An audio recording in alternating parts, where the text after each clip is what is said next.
கண்டிப்பா அவர் உங்க தட்டுல சாப்பிடல, உங்க செலவுல இங்க தங்கல.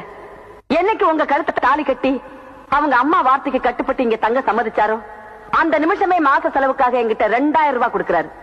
அது அவருக்கு மட்டும் இல்ல, உங்களுக்கும் சேர்த்துதான். இதெல்லாம் எதுக்குன்னு நான் கேட்டேன். புருஷன் பணத்துல பொண்டாட்டி சாப்பிடுறதுதான் அவளுக்கு பெருமை. பொண்டாட்டி பணத்துல புருஷன் சாப்பிட்டா அது எனக்கு கொடுமைன்னு சொன்னார். பெண்ணை மதிக்காம, பெண்ணுக்கு மரியாதை கொடுக்காம, பெண்ணை அவமானப்படுத்துற இவரோட நீங்களும் சேர்ந்துக்கிட்டீங்கல்ல? நான் பெண்ணை மதிக்காதவனா? நான் பெண்ணுக்கு மரியாதை கொடுக்காதவனா? உலகத்திலேயே நீ ஒருத்ததான் பெண்ணு நீ நினைச்சேன்னா அந்த பெண்ணுக்கு நான் மரியாதை கொடுக்கலன்னு வச்சுக்கோ.